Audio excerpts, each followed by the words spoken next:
These days, it can be hard to trust the media. What's true, what's fake, and who is behind the message? I'm a freelance journalist and videographer who has spent years studying the media. Now I'm taking a look at what local, regional, and national news stories mean to us here in North Central Washington. I'm Dominick Bonny, and this is Common Sense. Hello and welcome to Common Sense. I'm Dominick Bonny, and in this episode, we're going to hear from Diana Haglund, Communications Director for the Wenatchee School District, about the recent rash of online threats and disturbing social media posts that have been circulating locally since the shooting at Oxford High School in Oxford Township in Michigan. That shooting left 4 students dead and 6 others injured, as well as 1 teacher, and sent ripple effects out through public school districts across the country. If you're a parent of a student in Wenatchee Public Schools or Eastmont Schools, you've probably seen the texts and emails telling you about the threats and investigations because of these local social media posts. They've been popping up a lot lately. So I reached out to Haglund and met up with her outside the district's administration building to learn more about that and the district's response. But before we go to that interview, I have to remark on the drama at the county level in Chelan County. On Tuesday, December 14th, Rivercomb Administrative Board Chairperson and County Commissioner Kevin Overbay was pushed out as head of that board during their meeting due to, quote, an ethics violation due to alleged nepotism. Since the agency, which handles all the 911 dispatch responsibilities in Chelan and Douglas counties, hired Overbay's daughter, Michaela Overbay, as Rivercomb's financial manager. Wenatchee Mayor Frank Kuntz and East Wenatchee Mayor Jerry Lee Crawford both made their reservations about that known at the meeting. According to the Wenatchee World, Kuntz said that to remedy the situation, Kevin Overbay should step down from the board and relinquish his role as chair. Crawford was not as forceful in her remarks, but said, quote, "I personally think it's the roles that are being played that make it a conflict. It makes it challenging for Commissioner Overbay as the chair," end quote. Rivercomb's new executive director, Lowell Porter, told the World he didn't see there being a conflict of interest now that Overbay is no longer in the director's chair. Quote, "Because if you put barriers or procedures in place to element what might be the appearance of one, I don't think there is. Him not being the chair, in my mind, removes all the issues that were the topic of discussion," end quote. But Mayor Kuntz is having none of it. He told the World, quote, "The easiest way to fix this is for Kevin to no longer be on the board," he said. "I just don't think we should hire our children to come to work for the government agency that we run. I think it's that simple," end quote. Then there's the drama between the Chelan County Commissioners over whether Planning Commissioner Ryan Kelso should keep his seat on that 9-member advisory board after allegations arose that during a heated meeting with employees of the Chelan County Community Development Department, Kelso, who's a principal at Complete Design as well as a planning commissioner, attended the meeting on behalf of a client. During the meeting, which reportedly got heated, a planning department employee says he angrily asked them, quote, "Do you know who I am? Do you know who I am?"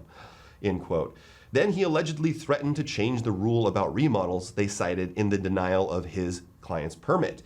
Kelso did later suggest a change to the rule in question and then voted to change it at a planning commission board meeting. Folks in the community development department say that's a conflict of interest and allege he used his official position to benefit a client of his business, presumably for personal profit.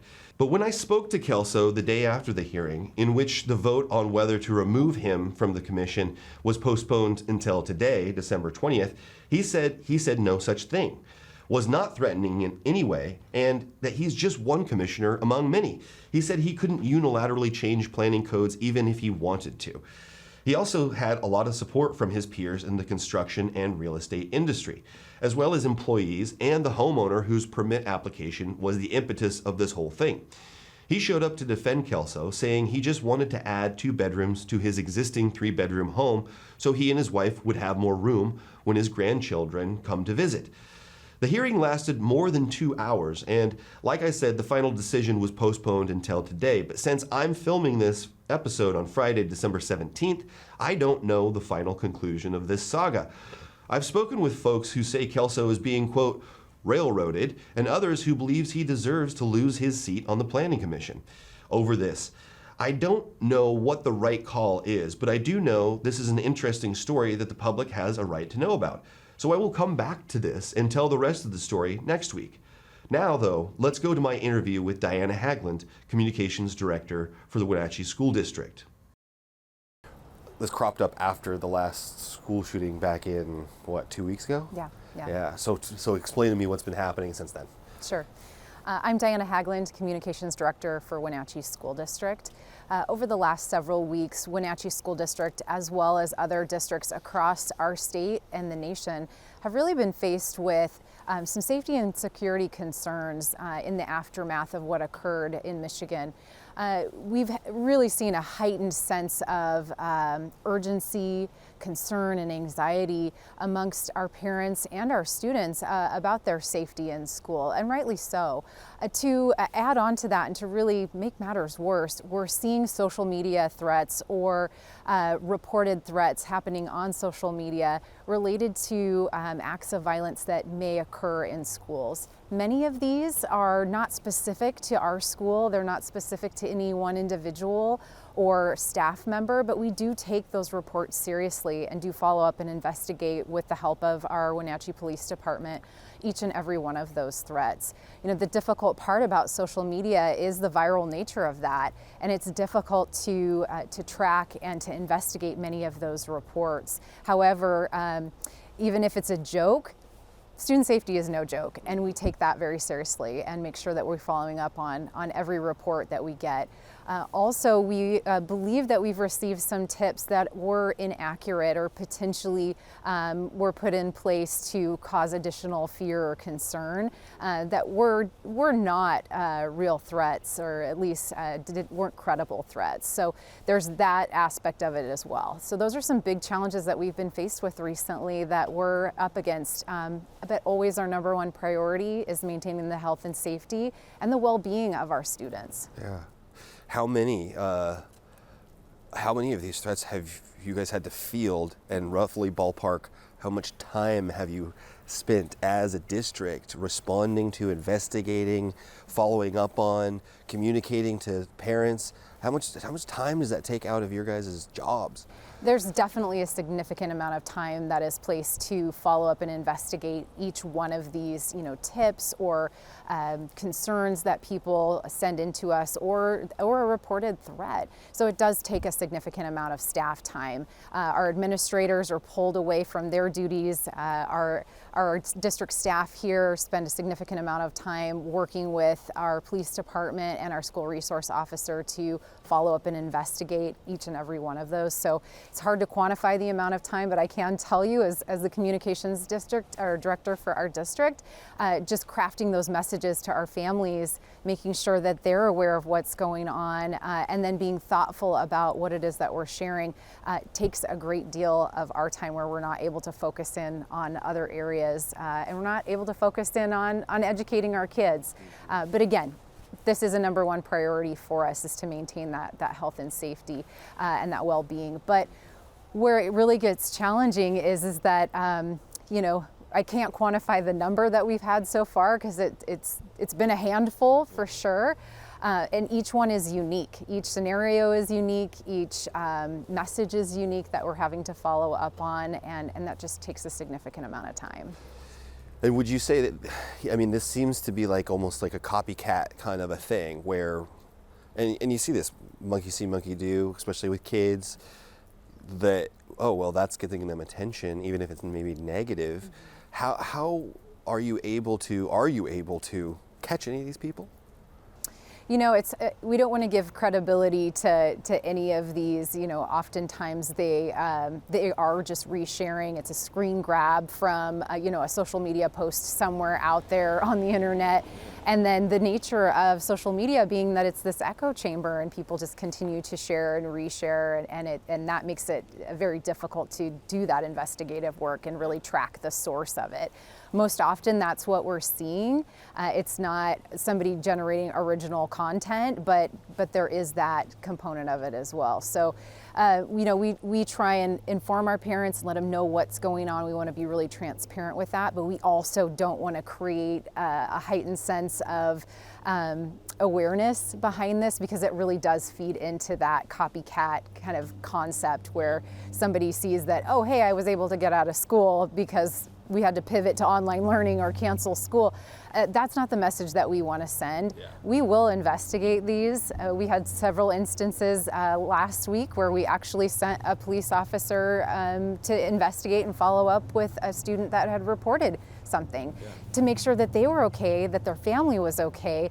But I think they were surprised when an officer showed up at their home. So we really do take it serious to that extent, and are going to talk to folks and make sure that everything's okay and we get the most information that we can based on the available information that we have. Yeah, and I think it's important for people to understand too, maybe kids don't understand how this process works. To them, in the social media echo chamber, in the system, 20 minutes is a lifetime, but investigations don't work like that, and everybody has a unique number, right? It doesn't matter if you used a device and the cops get a warrant, they can track that device. So it doesn't necessarily mean just because you've created a fake social media account and then maybe delete it after you post something, they can still find you. It might take them a minute, but they can still find you. Yeah, you definitely leave your mark out there, and I think there certainly are individuals who are more savvy in that space than others, and maybe know how to navigate that and be a little more anonymous.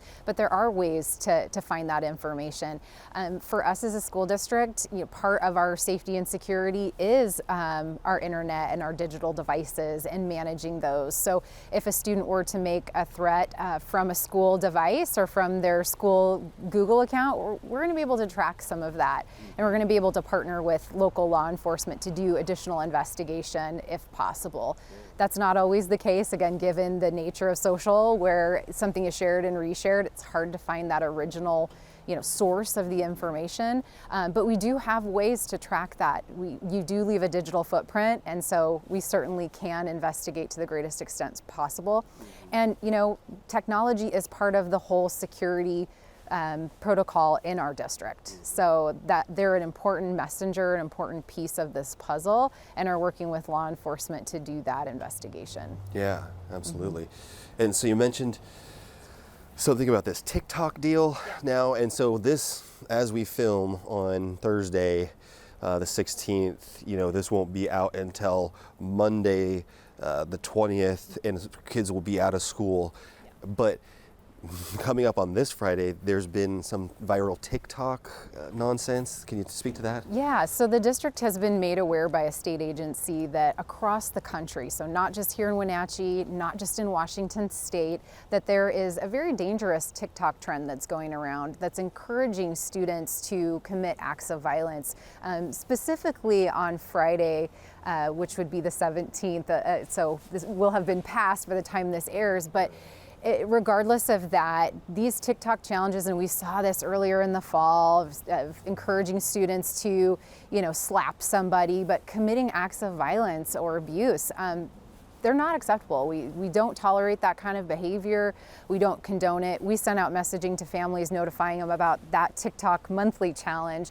This just goes hand in hand with that. Unfortunately, this one ratcheted it up a notch and is really focusing on committing acts of violence with potentially weapons. So we've shared out on our social media just a reminder to parents and students, anybody that uses social media, regardless of if it's TikTok or others, because just since it originated on TikTok doesn't mean that it's not going to transition to another platform. But to be mindful of what's out there, what your students are seeing, what you yourself are seeing, and don't share that. Block that and report that. And we're encouraging our students to report that to a trusting adult, law enforcement if it seems necessary, but to contact school. Let our educators, let our administrators know what's going on so that we can follow up on that, because that is not okay. And again, like I said, it may be a joke, but we take student safety very seriously. Yeah, you have to. Yeah. And that's a really important point, I think, is don't be a part of the problem. Be a part of the solution.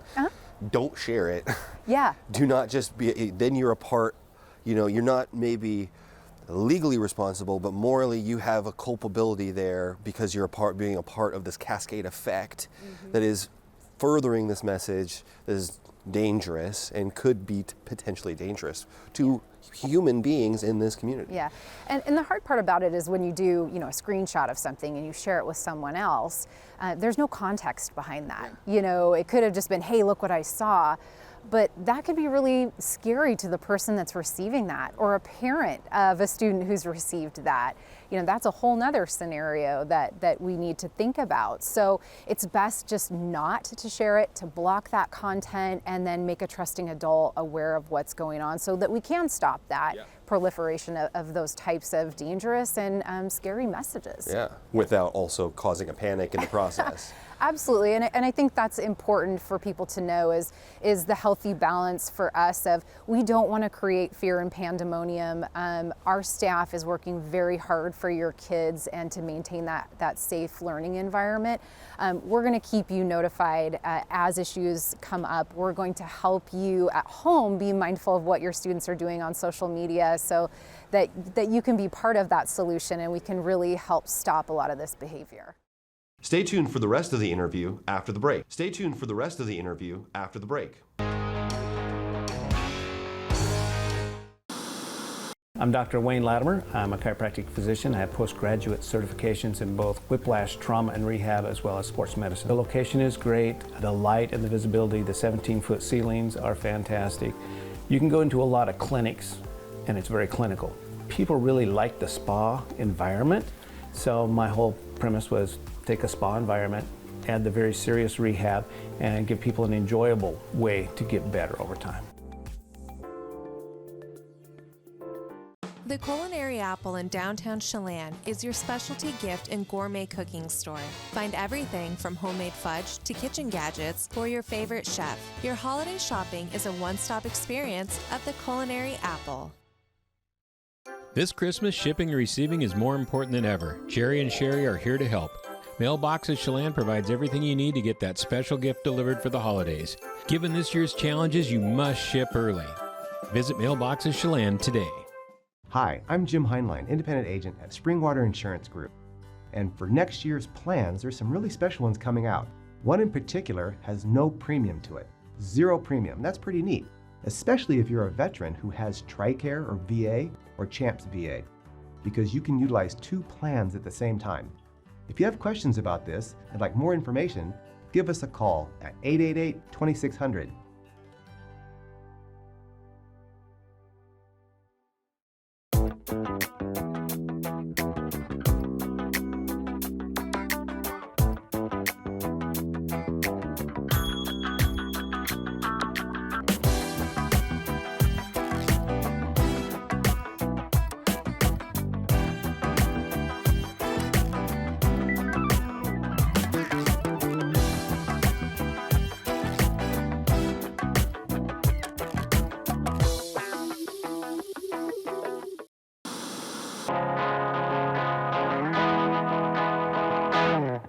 Hello and welcome back. Let's get right back to my interview with Diana Hagland, Communications Director for the Wenatchee School District, about the recent rash of social media threats that have been causing problems and concerns for our students, teachers, schools, and families in the Wenatchee Valley, including my own. Our 13-year-old now has a phone, Yep. and she's able to get on these platforms. Well, how are we monitoring that? Yeah, I think even for me, I have an 11-year-old son and he'll grab my phone and all of a sudden he's on YouTube and I don't know what he's watching sometimes because it's not, his device that I'm monitoring. Wenatchee School District, we use a system called Securely. So all of our school devices, we do monitor the traffic. So what are students searching, what websites are they going to, and what videos are going to. We have filtering software on that, so we're able to filter out a lot of that content. And that even translates to their use in the home. So that Securely system is still on there. For parents, there's a free version that they can use in their homes with their home devices. There's a paid version with a few more features, but there are a lot of free tools out there to help with that filtering. And so parents have more of those parental controls and can really manage the content that their students are are looking at, because I think that really is key. We can do as much as we can with our school issued devices and on our networks, but once a student leaves our doors, and they're at home, it's really up to mom and dad and our families to be mindful and help those students act appropriately in those web spaces. Yeah, absolutely. Yeah. I mean, that's a part of modern parenting, unfortunately. It is. Whether or not you consider yourself techie or what, yeah. This is just something we got to do now, and it's a part of being a concerned and responsible parent. And I think it's just so easy for people to just stumble upon things, especially for young kids. It just happens. That's unfortunately the nature of some of these social platforms, where you're seeing videos flashing really quickly. You can see something that you didn't plan to see, and it's difficult to unsee that stuff at times. So especially for our younger students, for sure. But again, it's being a parent in that digital age. There are great tools. So this holiday break, it's, I think, a good time to have those conversations with your students and your young kids about how do we interact online? What do we do when we see something like that concerns us? So it's a good opportunity to just reflect, especially as maybe we're getting some new things under the Christmas tree. Yeah, I was going to say, a lot of these might be new devices. They might be new devices. So these are great, healthy conversations to have, and just a great reminder of, how to be a good digital citizen. Sure, absolutely. That's a great way to put it. And, it's interesting too, because right now, at the national level in Congress, just last week we saw Instagram's CEO in front of Congress, and I can't remember which congressional or member of Congress was saying, my staffers posed as a 13-year-old girl, put together an Instagram account, and it only took them about 24 hours to really start seeing some disturbing things that a 13-year-old probably shouldn't be seeing on your platform. What do you have to say about that? And he stumbled all over himself and said, we're going to put in place, we want to split it out and do Instagram Junior kind of a thing. And as far as this is where the rubber hits the road, what do you think industry, Silicon Valley, social media, these big tech companies that affect all of our lives now, what responsibility do you think they hold in this equation?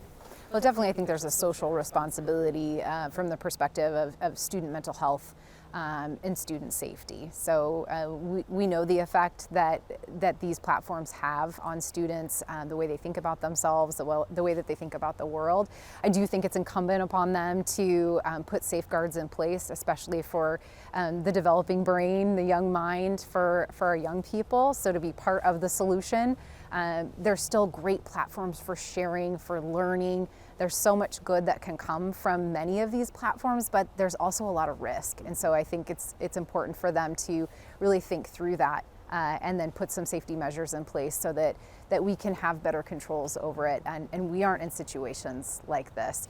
Kind of going back to one of the challenges that we're facing right now is specifically with Instagram and the creation of some of these fake Instagram accounts that are portraying themselves as a Wenatchee School District school, using our logos, using our likeness, using our name, and are posting pictures of students without their consent, posting pictures of staff without their consent.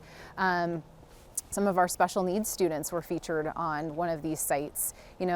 This is not acceptable behavior, and these are not Wenatchee School District sites. We monitor those very closely and have high standards for what we post and what we don't. So, we're constantly in there monitoring, looking, and reporting and trying to get those things removed to protect our students and to protect our staff too, and their personal safety, and too, their personal information. So that's an ongoing challenge for us, is finding those things, and then two, helping to educate our students about what is appropriate behavior. What happens when you do this kind of thing that may seem funny or harmless, but it really is quite damaging to the way people feel.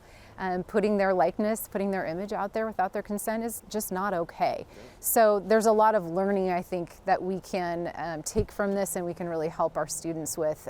As educators, as parents, we need to spend that time with our kids and invest in those conversations. Yeah, it's unfortunately, it's you guys at the district level, school districts all across the country, and parents that are having to pick up the slack because of many reasons, this is an unregulated industry, and how much, I mean, even the oil companies, even the airline companies, they don't have daily impact on our lives like social media does, and our children's lives. Yeah. And the last thing, I kind of wanted to touch on is, you can see it's copious amounts of reams of articles and literature about the mental health aspect, and kids are saying, and there's studies being done, that bullying doesn't stop at the school door anymore. It goes home with these kids because it's on their devices. So if there's fat shaming or there's any sort of different types of bullying, it's right there in the palm of their hand, and it's really detrimental to their mental health to never be able to get away from a toxic environment like that. And it's for a lot of people, it's unregulated by their parents. There's not a supervisory adult there, you know. So is that something that you guys have had to deal with as well? Yeah, I think it's just it's part of this new dimension that we're up against when it comes to student wellness, students' mental health. Is, you're right, social media is hard to get away because of the access to it. There's no paywall to be on Instagram or Facebook. There's none of those regulations in place to really monitor that. So it's easy to do, and it's extremely damaging for students, for adults even. So absolutely, I think that contributes to some of the issues that we are certainly seeing. I was part of a conversation the other day. We were talking about this whole notion of students coming out of the pandemic and getting back into school, and we've seen a rise in behaviors, and Wenatchee Schools is not unique in that. We've seen a rise in behaviors in our students that are not positive, and they equated it to coming out of hibernation. And for an adult who's been in hibernation for a year, 18 months, they often are maybe more violent when they come out of that hibernation. And this is all part of kind of a threat assessment approach. But for students who've been in this hibernation type state for the last 18 months, it equates to about 7 years worth of, 1 year is about 7 years in this hibernation state. So as students are sort of emerging from that and getting back into real life and getting back into social situations, we are seeing that rise in behaviors. And I think some of that can play out, and really is playing out, as we're seeing on social media, because it is such an accessible form of communicating and putting out what you're feeling, making it known how you're feeling. And sadly, like you said, that echo chamber of social media is that it's viral, and people get a hold of that, and it's creating waves, and very negative waves in a lot of different ways. But yeah, absolutely, I don't think we can discount the impact that social media has, or just technology has, as students are coming out of the pandemic and re-emerging into the social situations and into the classroom, has a huge impact. Yeah, being a responsible digital citizen, like you said, is more important than ever. Yeah. And will be, I think, continuing going forward as we all, acclimatize ourselves to this new digital world. We were born in a time before you had the internet on your phone, before smartphones, before, I was in, I think, 9th grade before we had the internet at my house. You know what I mean? Yep. So we don't really understand exactly what our kids are going through. And I think it's important to think about that as parents. Yeah. So.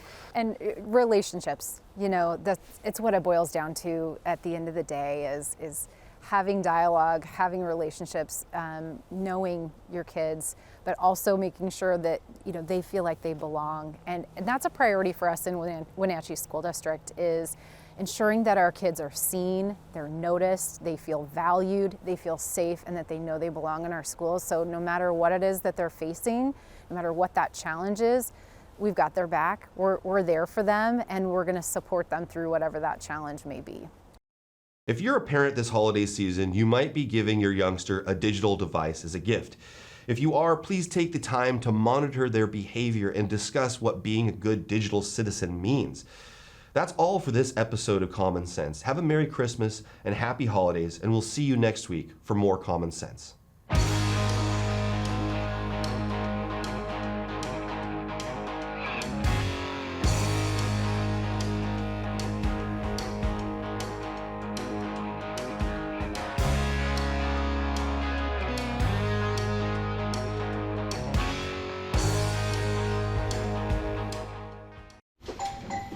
Ellie. What's troubling you? No one cares about insulation. Out of sight, out of mind, I guess. But it's just so effective and inexpensive. It's one of the best ways to warm your home. Cheyenne's PUD $1 per square foot rebate can often pay for the cost of a DIY blow-in installation to an attic. So are you gonna check out the rebates at CheyennePUD.org/save today? Yeah! Can you help me down? Let's go to CheyennePUD.org/save today.